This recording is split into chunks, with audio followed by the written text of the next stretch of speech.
अस्सलाम वालेकुम my YouTube family, कैसे हैं आप सब लोग। उम्मीद है कि आप सब लोग बिल्कुल ठीक ठाक होंगे और खैर खैरियत से होंगे। अल्हम्दुलिल्लाह मैं भी बिल्कुल ठीक ठाक हूँ।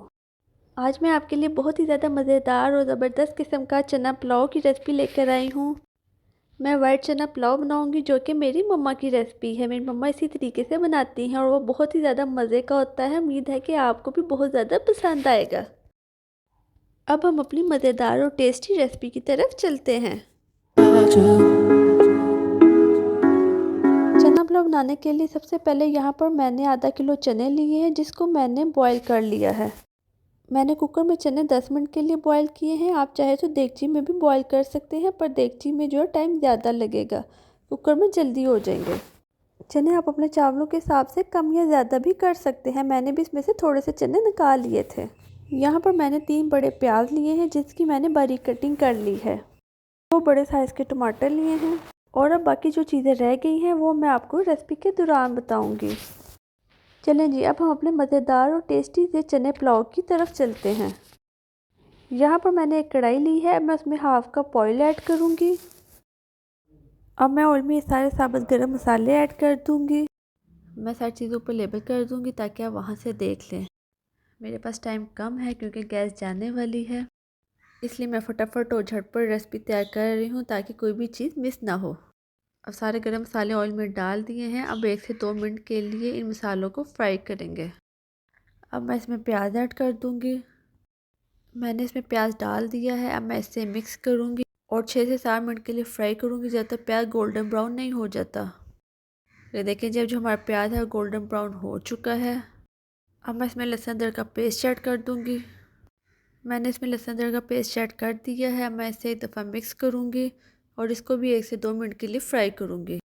अब मैं इसमें 6 से 7 पिसी सब्ज़ मिर्चें ऐड कर दूँगी। मैं सब्ज़ मिर्चें ऐड कर दी हैं। मैं इसे भी एक दफ़ा अच्छे तरीके से मिक्स करूँगी। अब मैं इसमें 2 कटे हुए टमाटर ऐड कर दूँगी। मैंने इसमें टमाटर ऐड कर दिए हैं। अब मैं इसे एक दफ़ा अच्छे तरीके से मिक्स करूँगी। अब मैं इसमें थोड़ा सा पानी ऐड करके इसे कवर करके 5 से 10 मिनट के लिए मीडियम फ्लेम पे रख दूँगी ताकि जो हमारा मसाला है वो अच्छे तरीके से हो जाए। अब 10 मिनट हो चुके हैं। अब जो मसाला है वो हो चुका है। अब मैं इसे एक दफ़ा मिक्स करूँगी।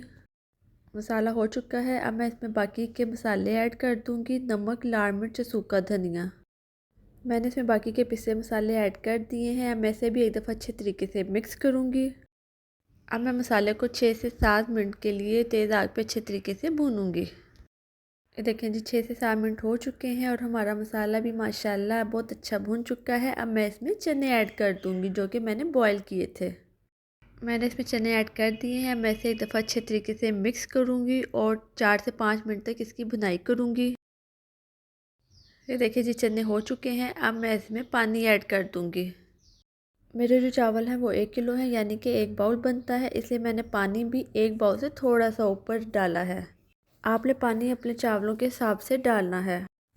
मैंने इसे कवर करके 10 मिनट के लिए रख दिया था। अब ये देखें जी, पानी को उबाला आ चुका है। अब मैं इसे एक दफ़ा मिक्स करूँगी और अब मैं इसमें चावल डाल दूँगी। यहाँ मैंने 1 किलो चावल लिए हैं जिन्हें मैंने 1 से 2 घंटे के लिए पानी में डिप करके रख दिया था। अब मैंने इसमें चावल डाल दिए हैं। अब मैं इसे एक दफ़ा अच्छे तरीके से मिक्स करूँगी। देखिए जी, अब ये मिक्स हो चुका है। अब मैं इसे कवर करके 10 मिनट के लिए रख दूँगी ताकि जो चावल हैं उनका पानी ड्राई हो जाए। ये देखिए जी, अब 10 मिनट हो चुके हैं। अब जो चावल है उनका पानी ड्राई हो चुका है। अब मैं इसे एक दफ़ा मिक्स करूँगी। अब मैं इसमें एक लेमन का जूस ऐड कर दूँगी। अब मैं इसमें साबुत ज़ीरा ऐड कर दूँगी। अब मैं इसे एक दफ़ा मिक्स करूँगी।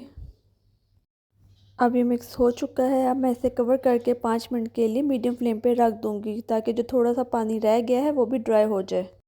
अब 5 मिनट हो चुके हैं और चावलों का पानी बिल्कुल ड्राई हो चुका है। अब मैं इसे एक दफ़ा मिक्स करूँगी। अब मैं इसमें 4 से 5 सब्ज़ मिर्चें ऐड कर दूँगी। ये देखिए, जब मैंने इसमें मिर्चें ऐड कर दी हैं, ये देखिए जी, कितना ही प्यारा, कितना ही ज़बरदस्त लग रहा है हमारा चना पुलाव। बहुत ही ज़बरदस्त और बहुत ही ज़बरदस्त और प्यारी खुशबू आ रही है। वाह जी वाह, क्या बात है। और अगर अभी तक आपने मेरे चैनल सब्सक्राइब नहीं किया है तो आपसे रिक्वेस्ट है मेरे चैनल सब्सक्राइब कर दें, क्योंकि आपके सब्सक्राइब करने से ही हमारी हौसला अफजाई होती है और इसी से हमें हिम्मत मिलती है और यही हमारा नाम भी होता है। अब मैं चना पुलाव को कवर करके 5 से 10 मिनट के लिए लो फ्लेम पे दम पे रख दूँगी। ये देखें जी 5 से 10 मिनट हो चुके हैं और पुलाव को दम आ चुका है। बहुत ही ज़बरदस्त लग रहा है, बहुत ही प्यारी खुशबू आ रही है। अब मैं इसे एक दफ़ा मिक्स करूँगी। ये मेरी मामा की रेसिपी है, आप ये रेसिपी ज़रूर ट्राई कीजिएगा। उम्मीद है कि आपको और आपके घर वालों को मेरी ये रेसिपी बहुत ज़्यादा पसंद आएगी और जो भी ये चना पुलाव खाएगा आपकी तारीफ़ किए बगैर नहीं रहेगा। आई होप आपको मेरी ये आज की रेसिपी बहुत ज़्यादा पसंद आई होगी और आपने खूब इंजॉय भी किया होगा। आप मेरी ये रेसिपी ज़रूर ट्राई कीजिएगा और फिर मुझे बताइएगा कि आपको मेरी ये आज की रेसिपी कैसी लगी है। अगर आप मेरे चैनल पर नए हैं तो मेरे चैनल को सब्सक्राइब कर दें, क्योंकि आपके सब्सक्राइब करने से हमें बहुत ज़्यादा हिम्मत मिलती है और यही आपकी तरफ से हमारे लिए प्यार होता है। और वीडियो अच्छी लगे तो वीडियो को लाइक और शेयर करना बिल्कुल मत भूलिएगा। Thank you. और अब हम अपनी नेक्स्ट वीडियो में मिलते हैं, तब तक के लिए अल्लाह हाफिज़ और दुआ में याद रखिएगा।